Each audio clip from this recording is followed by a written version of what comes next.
Hello everyone, इस video में मैं बात करने वाला हूँ सीट मैट्रिक्स और फाइनल मेरिट लिस्ट के बारे में। ठीक है। सो इस वीडियो में हम देखने वाले हैं कि सीट मैट्रिक्स और फाइनल मेरिट लिस्ट को एनालाइज करके आप अपने सिलेक्शन जो चांसेस है उसको कैसे पता कर सकते हो। ठीक है। और ये मेथड 100% तो मैं आपको नहीं चांस गारंटी नहीं दे रहा हूँ, लेकिन 95% ये जो मेथड है वो काम करता है। अब ये 95% क्यों है, मैं इसको 100% क्यों नहीं बोल रहा हूँ, इसको मैं वीडियो में आगे आपको एक्सप्लेन करूँगा। ठीक है। तो चलिए वीडियो को हम स्टार्ट करते हैं। वीडियो में हम आगे बढ़ने के बाद देखते हैं, ये आप अपनी स्क्रीन पे अभी देख सकते हो, ये है सीट मैट्रिक्स और ये रीजन कोटा का सीट मैट्रिक्स है जो 70% रिजर्वेशन कैरी करता है। इसमें आप देख सकते हो different different types of reason यहाँ पे आपको दिए हुए हैं। जैसे यहाँ पे अगर मैं आपको बताऊँ, यहाँ नंबर 1 पे दिया है ए रीजन। ओके, ए रीजन में 2 कॉलेजेस आप आते हैं, जैसे कि आपको पता ही होगा, नागपुर वेटरनरी कॉलेज और अकोला वेटरनरी कॉलेज। और रीजन बी में आता है मुंबई वेटरनरी कॉलेज, रीजन सी में आता है शिरवाड़ वेटरनरी कॉलेज, और रीजन डी में 2 कॉलेजेस आते हैं, उदगीर कॉलेज और परबनी कॉलेज। ठीक है। इस वीडियो में आपको मैं एक डेमो बता रहा हूँ। हम इसमें मेनली रीजन ए के बारे में बात करेंगे। आप अपने अकॉर्डिंग इसको अपने जो रिस्पेक्टिव रीजन है उसके लिए ये अप्लाई कर सकते हो, सबके लिए ये सेम ही रहने वाला है। और उस ए रीजन में भी स्पेसिफिकली हम अनरिजर्व कैटेगरी को लेके समझने वाले। ठीक है। ये समझने के लिए मैं आपको बता रहा हूँ, आपकी जो भी कैटेगरी है उसके अकॉर्डिंग आप जो है तो इसको चेक कर सकते हैं, सबके लिए ये सेम ही होने वाला है। ठीक है। आपको प्रोस्पेक्टस में जाना है माप्सो की वेबसाइट से, और वो उस प्रोस्पेक्टस को डाउनलोड कर लेना है। उसके अंदर रीजन और सीट मैट्रिक्स दिया हुआ होता है। उसको आपको चेक करना है। ठीक है। उसके बारे में भी आगे मैं आपको बताने वाला हूँ, आपको कुछ स्पेशल बातें मैं बताऊँगा आपको क्या करना है अब। ठीक है। सबसे पहले अगर मैं यहाँ देखूँ रीजन ए के बारे में, रीजन ए में अगर मैं अनरिजर्व कैटेगरी के बारे में बात करूँ या मैं टोटल सीट्स के अगर बारे में बात करूँ, दोनों कॉलेज है, यानी रीजन ए में 2 कॉलेजेस है, नागपुर वेटरनरी कॉलेज और जो अकोला वेटरनरी कॉलेज। अगर मैं टोटल सीट ऐड कर दूँ, टोटल सीट ऐड करने के बाद वो टोटल सीट होते हैं 103।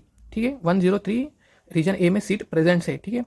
और अनरिजर्व कैटेगरी के लिए टोटल अगर मैं सीट की बात करूँ तो 31 है। यहाँ पे आप देख सकते हो, जो नागपुर वेटरनरी कॉलेज है उसमें टोटल 14 सीट्स है अनरिजर्व कैटेगरी के लिए, और अकोला वेटरनरी कॉलेज में टोटल 17 सीट्स है अनरिजर्व कैटेगरी के लिए। अगर हम टोटल सीट को ऐड कर ले, आप अपने अकॉर्डिंग भी जो है तो अगर आप अलग कैटेगरी को बिलोंग करते हो, जैसे मैं एग्जांपल बोलूँ एससी कैटेगरी के लिए, आप यहाँ से एससी कैटेगरी में जितने सीट है टोटल यहाँ पे नागपुर में 6 है, और नीचे अगर आप देखिए अकोला में तो 7 है, तो आपको इसको ऐड कर लेना है जिस भी कैटेगरी को आप बिलोंग करते हैं। अगर मैं यहाँ इस वीडियो में तो अनरिजर्व की बात कर रहा हूँ, मैं अनरिजर्व को ऐड कर देता हूँ। उसको ऐड करने के बाद यहाँ देख सकते हैं आप 14 + 17, तो वो टोटल 31 हो जाता है। आप इसको इस तरीके से ऐड कर सकते हैं, या तो आप ऐसे भी कर सकते हैं कि जो टोटल सीट थी वो 103 थी, उसका 30% क्यों? क्योंकि जो जनरल कैटेगरी होती है उसको 30% रिजर्वेशन होता है, यानी वो टोटल रिजर्वेशन अगर 100 है, 30% रिजर्वेशन जो सीट होती है वो जनरल कैटेगरी के लिए होती है। 103 का आप अगर 30% निकालते हैं वो 30.9 समथिंग 31 आता है। ठीक है। इस तरीके से भी आप उसको कैलकुलेट कर सकते हैं। यानी जनरल कैटेगरी या अनरिजर्व कैटेगरी के लिए 31 सीट प्रेजेंट है रीजन ए में। देखो मैं आपको अब कुछ बातें बताता हूँ। अगर मैं ये इस कैंडिडेट इसके बारे में देखूँ, यहाँ पे आप देखिए ध्यान से, अनरिजर्व कैटेगरी है और एजी यानी एग्रीकल्चर कोटा में अनरिजर्व को 1 सीट अलॉटेड है। अब आपको इसको कैसे यूज़ करना है फाइनल मेरिट लिस्ट में, वो आप ध्यान से आप देखिए। जैसे यहाँ पे अनरिजर्व जो कैटेगरी है वो एग्रीकल्चर से उसको 1 सीट अलॉटेड है। ठीक है। अब आपको क्या करना है, अनरिजर्व कैटेगरी आपको क्या करना है, सबसे पहले तो अपनी रिस्पेक्टिव रीजन की जो है तो जो फाइनल मेरिट लिस्ट है उसको डाउनलोड कर लेना है। देखो अगर मैं रीजन ए को बिलोंग करता हूँ तो मैं ए वाली डाउनलोड कर लूँगा, साथ ही में मुझे ये जो फाइनल है, फाइनल मेरिट लिस्ट सारी कैंडिडेट्स की, उसको भी डाउनलोड करना है। ठीक है। ये आगे आपको ये वाली जो लिस्ट है आपको ये स्टेट काउंसलिंग में काम आएंगी। ठीक है। इसको आपको डाउनलोड करके रखना है, और जो रीजन वाली है ये आपको रीजन राउंड के लिए काम आएंगी। ठीक है। अगर मैं रीजन ए को बिलोंग करता हूँ तो मुझे ए वाली डाउनलोड करना जरूरी है। ठीक है। 100% इसको डाउनलोड कर लो। बाद में अगर ये किसी वजह से अगर वेबसाइट से हट गई तो फिर आप इसको डाउनलोड नहीं कर पाओगे, तो इसको डाउनलोड कर लो। और जो फाइनल मेरिट लिस्ट है ऑल कैंडिडेट्स की, वो आपको स्टेट काउंसलिंग में काम आएंगी, तो उसको भी डाउनलोड करके रहो। अगर कोई बच्चा बी को बिलोंग करता है, बी रीजन को, तो उसको बी वाली डाउनलोड करनी है और ये फर्स्ट वाली डाउनलोड करनी है। अगर कोई सी को करता है तो सी वाली डाउनलोड करनी है और ये फर्स्ट वाली डाउनलोड करनी है। अपनी जो ये लिस्ट है इसको डाउनलोड करके संभाल के रखो। ठीक है। उसको फिर क्या करना है, उसको डाउनलोड करने के बाद रीजन, अगर मैं ए को अभी एक्सप्लेन कर रहा हूँ, तो ए वाली डाउनलोड करने के बाद मैं इसको ओपन करता हूँ। ठीक है। और ओपन करने के बाद अगर मैं बिलोंग करता हूँ अनरिजर्व और एग्रीकल्चर कोटा को, ठीक है, आपको सर्च करना है, और पीडीएफ में सर्च करने का ऑप्शन होता है, वहाँ पे आपको सर्च करना है अनरिजर्व और एजी अपने रिस्पेक्टिव रीजन में। ठीक है। आपको ओवरऑल में नहीं करना है, अपने रीजन में करना है। ठीक है। क्योंकि अभी तो रीजन राउंड चलने वाले, 2 रीजन राउंड है, इसलिए हम अभी रीजन को, जो रीजन वाली जो पीडीएफ है उसको डाउनलोड करके उसमें सर्च करना है। ठीक है। जैसे अगर मैं सर्च करता हूँ, देखो आप यहाँ पे मैं आपको एक एग्जांपल बता रहा हूँ। जैसे मैंने अनरिजर्व और एग्रीकल्चर सिलेक्ट किया, इसमें ये कैंडिडेट का नाम आ गया। ठीक है। आप यहाँ पे देख सकते हैं उसकी मेरिट नंबर है 89, स्टेट मेरिट नंबर है उसका 634। पहली बात तो जो रीजन मेरिट नंबर है और स्टेट मेरिट नंबर ये इतने मैटर नहीं करते। आपको ये देखना होता है कि आपका ये नंबर कौन सा है, कैटेगरी नंबर कौन सा होता है, ठीक है। कैटेगरी में अगर देखो ये फर्स्ट नंबर आ गया, अनरिजर्व और एजी के लिए नागपुर वेटरनरी कॉलेज में एक सीट खाली है, और अनरिजर्व और एजी के लिए, अनरिजर्व एजी के लिए अकोला वेटरनरी कॉलेज में टोटल 2 सीट है। यानी अगर मैं बोलूँ तो अनरिजर्व कैटेगरी प्लस एजी के लिए रीजन ए में टोटल 3 सीट्स है, ठीक है, 3 सीट है। सो अगर आप उस कैटेगरी को बिलोंग करते हैं यू आर प्लस एजी, तो फिर आपको क्या करना है, आपको इस पीडीएफ में फाइंड करना है अपने रीजन में क्या यू आर प्लस एजी। अगर मैं एग्जाम्पल के लिए बता रहा हूँ यू आर प्लस एजी में मेरा रैंक इतना है, अगर आपका रैंक फर्स्ट 3 है यानी 1 2 3 है, सो 100% अगर आपने चॉइस फिलिंग किया तो आपको वो कॉलेज मिल जाएगा, नागपुर और अकोला वेटरनरी कॉलेज। सो आपको इस तरीके से चेक करना है। देख सकते हैं आपके नागपुर में एक सीट एजी और यू आर के लिए खाली है, और अकोला में 2 सीट खाली है। सो अगर किसी की रैंक अगर हाई है यानी इस बंदे की, तो इसको नागपुर में जो है तो चांसेस ज़्यादा है कॉलेज मिलने के।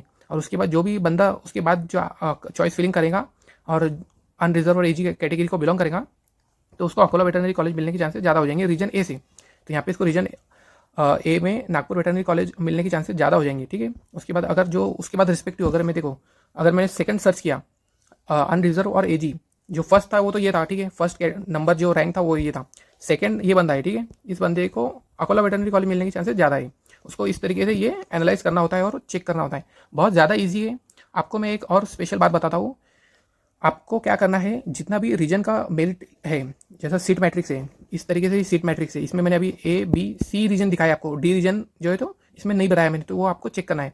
आपको क्या करना है, सबसे पहले एक नोटबुक या फिर आपको एक नोटबुक बना लेना है, या फिर एक पेज पे आपको लिख लेना है, ठीक है, आपके चांसेस कितने हैं। आपको सर्च करना है अपनी कैटेगरी, अपनी सब कैटेगरी दोनों को ऐड करना है, उसमें आपको सर्च करना है कि अपना रैंक कितना है। यानी अगर मैंने अभी बात किया था यू आर प्लस ए जी, आप जैसे यू आर प्लस ए जी को मैंने सर्च करके दिखाया है आपको, उस तरीके से आपको अपनी जो स्पेसिफिक कैटेगरी है, जिस भी कैटेगरी को आप बिलोंग करते हैं उसको सर्च करना है। ऐड करने के बाद जैसा अगर कोई कैंडिडेट ईडब्ल्यूएस प्लस एजी को बिलोंग करता है तो उसको सर्च करना है ईडब्ल्यूएस और एजी, और उसको फाइंड करना है कि उस रीजन में उसका रैंक कितना है और उस रीजन में कितने सीट अलॉटेड है ईडब्ल्यूएस और एजी के लिए, ठीक है।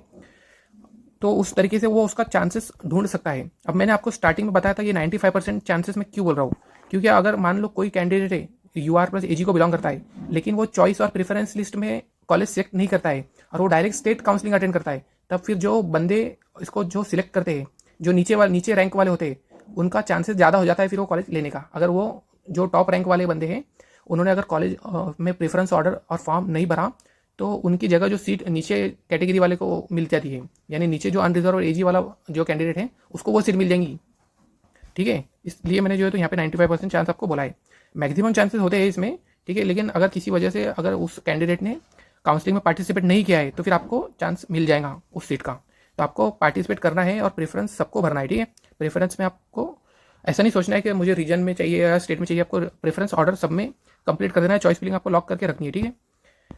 उसके बाद आपको नोटबुक पे पहले तो ये मार्क कर लेना है आपकी जो चांसेस हैं, ठीक है। उसके बाद भी अगर आपको लग रहा है कि अब मुझे सीट नहीं मिल सकती है, तो ये ऐसी बात आपको नहीं सोचनी, क्योंकि आगे फर्दर बहुत सारे राउंड होने वाले हैं।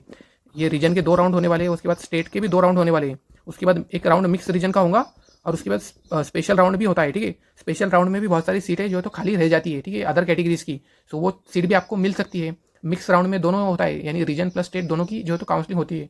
सो आगे काउंसलिंग प्रोसेस अभी और लंबी है, ठीक है। इतनी जल्दी आपको हार नहीं मानना है अगर आपको लग रहा है कि मेरी रैंक बहुत ज़्यादा कम है। सो इस तरीके से आपको जो तो ये आइडेंटिफाई करना है। अगर वीडियो आपको जो है तो समझ में आ चुकी होंगी, कोई पॉइंट वीडियो का अगर आपको ऐसा लग रहा है कि मुझे समझ में नहीं आया है, सो कमेंट सेक्शन में या फिर टेलीग्राम चैनल पे आप जाके मुझे डाउट पूछ सकते हैं, वहाँ पे मैं आपको रिप्लाई कर दूंगा, ठीक है। उसके बाद अगर अभी तक चैनल को सब्सक्राइब नहीं किया है तो चैनल को सब्सक्राइब कर लो, और इस वीडियो को भी लाइक कर देना है। और चलिए मिलते हैं हम नेक्स्ट वीडियो में।